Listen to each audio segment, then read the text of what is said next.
On everybody, Gary here, and welcome to this episode of DIY Repairs. Today, I'm going to show you how to change the vent control valve, also known as the purge canister valve, on a 2007 Chevy Avalanche. Stay tuned.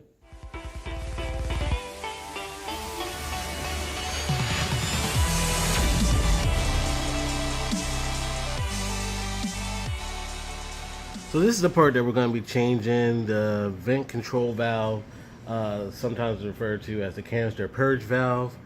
But the reason I'm changing this part, I was getting a P0496 code when I hooked up the scanner to my vehicle, and it was pointing to this part being defective.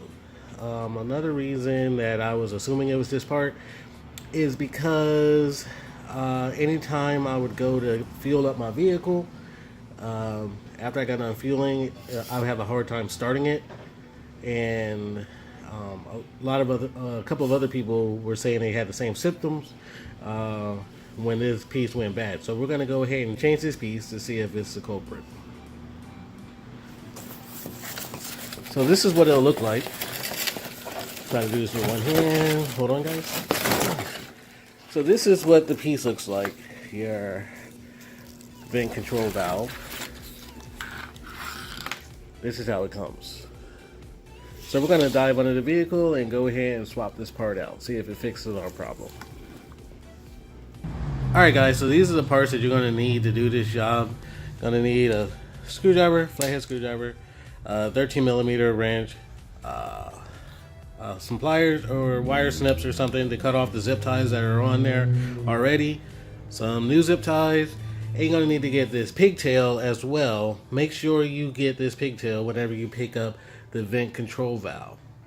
Reason being, the connector on the vehicle is different, it's older, so this is a upgraded or a newer model, so you're going to have to get this pigtail. Make sure you get this pigtail. This is the part number 1161. So make sure you get pigtail. Alright, so let's go ahead and dive into it.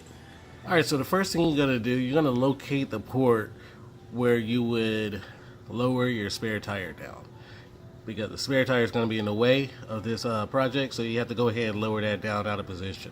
So what you do, pop this door open, and you're going to see a lock right there that you have to open and insert the rods that come with your spare tire kit. So what you want to do, you want to go ahead and unlock that with your car key, and it comes right out. Once you get that out, you go ahead and insert the rods for your tire jack inside the port there, and you can go ahead and lower the spare tire. So give me a second, let me go ahead and do that. So like I said, you're going to take the rods and you're going to put it into the port, and it's going to lock on or connect to the locking mechanism, and you'll just give that some turns and it'll lower your spare tire. I've already done it. As you can see, my tire is already on the ground. So we're going to go ahead and dive right into the project. So this is the part that we're going to be changing. As you see, here's the part right here, and it runs all the way down to the front of the vehicle, or not to the front of the vehicle, but right up in there, and it connects to a box that we're going to have to locate and disconnect it from. To remove it, first thing you want to do is you want to use a 13mm wrench to unscrew this bolt right here. To get to that bolt, you have to take the wrench and come along the top side of the cross member here, and then you can get to this bolt to loosen it. Don't put your head directly underneath the bolt unless you got some safety goggles or something. That way you don't get dust or dirt falling in your eyes. So you just want to go ahead and loosen that bolt.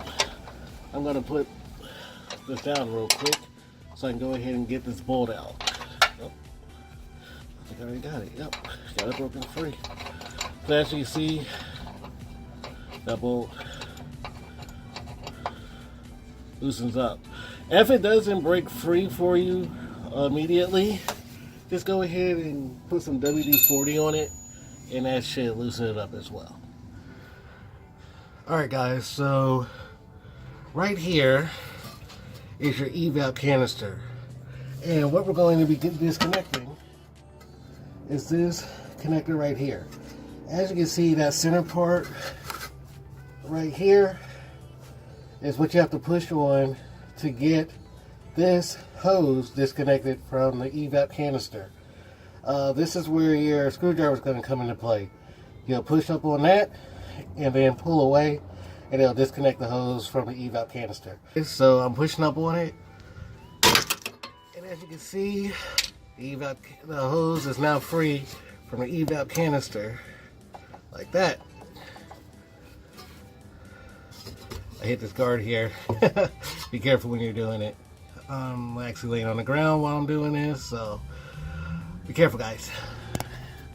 Okay, so now we're back down here to the valve. You want to go ahead and disconnect the wiring harness that's connected to the valve. The way you disconnect that, just pull back on that red tab, and the harness just comes right down, like so. Alright, so we're on the other side of the vehicle. As you can see, there's a bunch of zip ties that are tied around here that we're going to want to buzz free in order to get the other end of the valve released. Now, I freaked out for a little bit because when I inspected the new piece and examined the old piece, it looked like this hose was actually going up to the filler neck, like connecting to the filler neck, but it's actually not.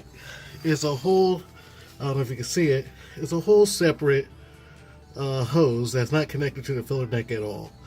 So I thought I had the wrong part for a second, but it's the right part. So let's go ahead and cut these zip ties away and get the new piece in.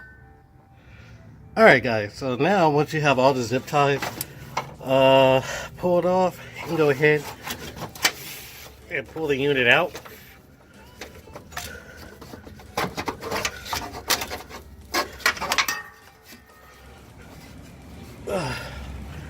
Like so.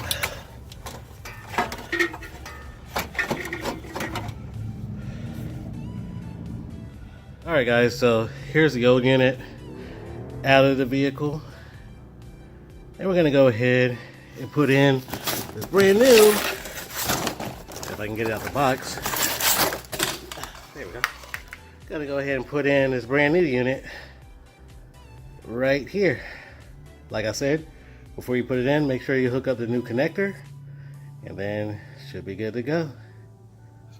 Alright guys, as you can see, we got the hose connected back to the evap canister, and we got the vent valve put into place with a new pigtail. I went ahead and put the screw back into place. I can't find it. There we go. I went ahead and got the screw put back into place and ran the other end over to this side and zip tied it up by the filler cap. It doesn't have to connect to anything over there. That's actually a breather box that's on the other side of that, so that just hangs free, but just zip tie it up to that place. So I hope this video helped any of y'all out there who are having the same symptoms, where it was hard to start your vehicle after refueling it, and or you were getting the P0496 code on an OB2 scanner.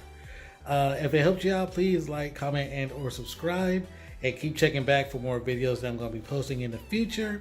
Thanks for hanging out. Y'all have a good one.